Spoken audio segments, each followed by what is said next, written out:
आज की ये कहानी सिर्फ एक नोटिस की नहीं है। आज की ये कहानी है एक शहर की, एक सिस्टम की और उस सवाल की जिसका जवाब अब तक किसी ने नहीं दिया। शिवपुरी, वही शिवपुरी जहां जनता टैक्स देती है, जहां नागरिक उम्मीद लेकर नगर पालिका जाते हैं और जहां अब सवाल ये है कि क्या उस शहर की नगर पालिका जनता के लिए चल रही थी या किसी खास व्यवस्था के लिए। 12 जनवरी 2026, वल्लभ भवन भोपाल, नगरीय विकास एवं आवास विभाग। यहीं से निकला है एक ऐसा कारण बताओ नोटिस जिसने पूरे शिवपुरी की नींव हिला दी है। नगर पालिका अध्यक्ष गायत्री शर्मा, सरकार का सीधा सवाल है, क्या आप अपने पद के योग्य हैं या नहीं। नोटिस कोई 2 लाइन का नहीं है, 6 पन्नों का है, बिंदुवार है, तथ्यों के साथ है और आरोप साधारण नहीं है। गैर जरूरी दखल, पक्षपात, वित्तीय अनियमितता, दायित्वों के निर्वहन में अक्षमता, सरकार की भाषा में कहें तो आप अध्यक्ष के पद पर बने रहने योग्य नहीं प्रतीत होती। अब जरा रुकिए और सोचिए, अगर सब कुछ ठीक होता तो क्या सरकार ऐसा लिखती। अगर सब कुछ सामान्य होता तो क्या धारा 51 का हवाला दिया जाता। अगर सब कुछ पारदर्शी होता तो क्या धारा 41 के तहत कार्रवाई की बात होती। अब आइए एक एक करके खोलते हैं इस नोटिस की परतें। सरकारी आंकड़ों के मुताबिक अगस्त 2022 से अब तक नगर पालिका शिवपुरी में 954 कार्य स्वीकृत किए गए।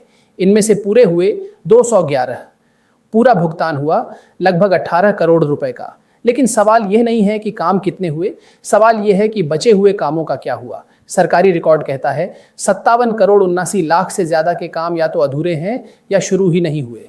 और उससे भी गंभीर बात, इन कामों को स्वीकृत करते समय यह तक नहीं देखा गया कि नगर पालिका के पास उतना पैसा है भी या नहीं, यानी आय का आंकलन किए बिना खर्च की मंजूरी। इसे क्या कहते हैं, लापरवाही या स्वेच्छाचारिता। सरकार साफ लिखती है आय और व्यय में भारी अंतर है और यह अंतर एक जिम्मेदार अध्यक्ष की पहचान नहीं हो सकता। अब आइए भुगतान की कहानी पर। कुछ ठेकेदारों को 1 से 2 महीने में पैसा, कुछ को 4 से 8 महीने तक इंतजार और कुछ ऐसे भी जिनके काम पूरे होने के बावजूद आज तक भुगतान नहीं। Ward 1, ward 2, ward 3, ward 4, ward 24, ward 26, हर जगह एक ही कहानी, काम पूरा, बिल जमा लेकिन पैसा नहीं।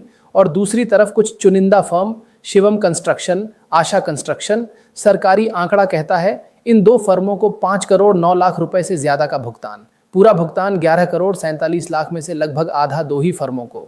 सवाल उठता है, क्या बाकी ठेकेदार काम नहीं करते थे या फिर सिस्टम की नज़र सिर्फ कुछ नामों पर थी। और अब आते हैं उस सवाल पर जो पूरे शहर में गूंज रहा है। 4 करोड़ 50 लाख रुपए के कथित घोटाले की फाइल। सरकारी जांच में लगभग 45 फाइलें नगर पालिका कार्यालय में नहीं मिली। कुछ फाइलें भुगतान योग्य थीं, लेकिन वो कहाँ थीं।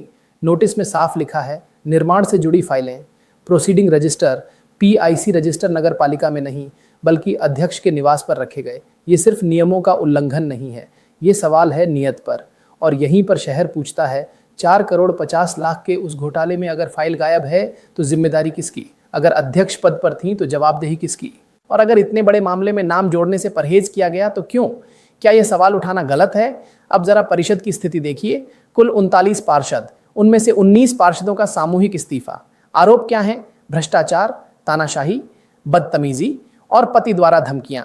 ये आरोप किसी विपक्षी नेता के नहीं हैं, ये आरोप उसी परिषद के सदस्यों के हैं जिन्हें जनता ने चुना। सरकार इसे हठधर्मिता और निरंकुशता का उदाहरण बताती है। अब सवाल ये है, जब अध्यक्ष परिषद की बैठकें ही नहीं बुलाएंगी तो शहर चलेगा कैसे। नोटिस साफ कहता है PIC और परिषद की बैठकें नहीं हुई, इसका असर पड़ा नामांतरण पर। 520 मामले लंबित, शासन को राजस्व का नुकसान, नागरिक परेशान। और फिर एक और दृश्य, सड़क निर्माण, कोर कटिंग सैंपल, CMO के साथ सार्वजनिक विवाद। नतीजा, नगर पालिका की छवि धूमिल। सरकार कहती है यह गैर जरूरी हस्तक्षेप था। अब इन सब के बाद सरकार का निष्कर्ष क्या है, सीधा, कठोर और ऐतिहासिक। लोकहित में आपका अध्यक्ष पद पर बने रहना वांछनीय नहीं है। धारा 51 के तहत कर्तव्यों में विफलता, धारा 41 के तहत कार्रवाई की तैयारी और 15 दिन का समय, 15 दिन या जवाब दीजिए या फिर एक तरफा कार्रवाई के लिए तैयार रहिए। अब सवाल ये नहीं है कि नोटिस मिला या नहीं, सवाल ये है क्या शिवपुरी को जवाब मिलेगा, क्या गायब फाइलों का हिसाब मिलेगा, क्या 4 करोड़ 50 लाख की उस कहानी में पूरा सच सामने आएगा। और सबसे बड़ा सवाल, क्या व्यवस्था खुद पर सवाल उठाने का साहस रखती है। क्योंकि ये लड़ाई किसी एक कुर्सी की नहीं है, ये लड़ाई है एक शहर के भरोसे की। और जब भरोसा टूटता है तो नोटिस नहीं, इतिहास लिखा जाता है। अब देखना यह है 15 दिन बाद शिवपुरी को जवाब मिलता है या एक और फाइल बन जाती है। ये थी शहर की चिंता में डूबी आज की खास रिपोर्ट।